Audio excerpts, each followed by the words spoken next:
Hi everyone, I just wanted to make a video. I have rubber bands and I'm going to play with them, so that's what I'm doing with my hands. I'm highly frustrated right now, so I figured that I'd come and talk to all of you about what's going on today. Today is clinic day for TJ. As you all know, he had been sick, and because of being sick, he was off on his chemo doses for in-clinic, meaning intravenous chemos, and we had to put off him having a spinal tap done. Well, earlier this month, he went in and had his intravenous chemo and his breathing treatment done, and his blood work checked, and a physical. And so today we were told that he was to come in for his procedure only, which is the spinal tap. And he had an 8 o'clock appointment. They're never on time, and it usually takes us all day just to get things done. And so he had, like I said, an 8 o'clock appointment, and so Solomon took him down there, and at 9:30 I called to check and see how TJ was on the cell phone, and they had not even been to procedure yet. And Solomon continued to inform me that the nurse that took TJ's blood this morning and attempted to place the IV stabbed him like 6 times before she actually stopped and went and got help from somebody else, the normal person who does it. And so the normal person came, and of course after her attempting to send off his blood labs, they metabolized and they had to be redone, which means wait longer, because when you have leukemia, you have to wait on your blood counts to come back before you can have procedure done. Because if something were to happen and TJ's counts were down, for example, his white blood count, or his red blood count, or his liver being affected, or whatever, he can't have the procedure done. It has to be put off. So twice as long in that process. So they're still sitting around waiting on just his blood work to come back to see if he can continue through and have his procedure done.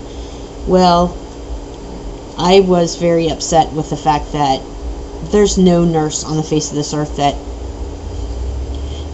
common sense and logic would tell you, if you stick a kid twice and you can't get the job done, get somebody else to do it. And that aggravated the crap out of me, because a needle is a needle, folks, and my son has been going through this for over 3 years now, and he's had enough pokes to... Anyway, so I called to talk to somebody about that and why that happened, and this shouldn't be happening. And of course I get the runaround. Well, you know, it's like this because TJ's the oldest and he has to wait until last to have his procedure done, because the younger kids aren't tolerable enough to wait, and this and that and the other thing. Well, you know, it's bullcaca. You have an 8 o'clock appointment, you go in there, you get your blood work drawn. By 9 o'clock, 9:30, you should be in, have your spinal tap done. It should be over. Lay around and wait your hour that TJ has to, because he has to lay flat for an hour after being sedated, and he should be home. And that's never the way it goes. And I know that's the optimal, and that's living in the world of where everything happens according to plan, but could we get in the same ballpark as according to plan? And why is it fair that my son has to wait until last? And if he has to wait until last, then why don't we just bring him in at noon, instead of making them get up and sit in there with hundreds of sick other people, and give him the opportunity, while having a low immunity system, to catch something from somebody else. I could go on, believe me. Anyway, so I complained about it, and it will get nowhere. So once again, I'm aggravated because my child has to go through this. Solomon has to go through this, and I sit here at home feeling like a lump of dump because I can't be there. Because of my health, I can't handle it. To just fix it. Because I'm mom, and I should be able to fix it. I just pray that nobody else on the face of this earth ever has to feel the way that I feel right now, and how aggravating it is, and I'm tired of everything looking pretty, and people need to know the truth. This is an ugly, ugly thing that this has done to our family, and to my son, and to myself. Our life is awful sometimes, and we put a smile on, and we go out in the world and we try to do the best that we can. And we give help to other people, and we care, and we're genuinely good people. And it's not fair that we have to live our lives like this because there are people in this world that don't have common sense. It's not bad enough that my child is sick already. I have to worry about the people in the medical profession not knowing how to do their jobs. I'm sorry to get so upset. But this is one of those times that everybody out there that has not been, and bless you for not being affected by something like this in their lives, need to see, so that people will get off their asses and do something.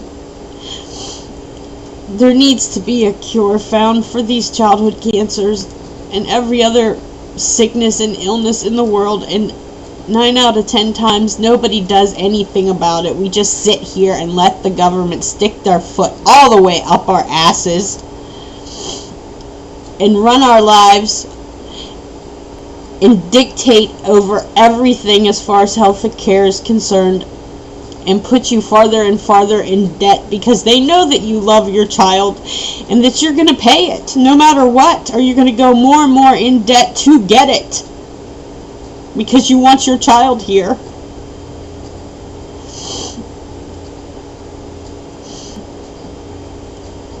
We have a lot to be thankful for because TJ is here. And we have been fighting for almost 3.5 years now. And we're lucky and blessed that he is here. And that we have had the health care that we do have. But it needs to get better than this, people. Anybody that is out there can just pick up the phone, send an email, let these people know that what's happening in this world with healthcare is just not right. Good people are suffering. And I guess that's all I really needed to say. I'll try to make a happy video later. Have a great day. I love you guys. Bye.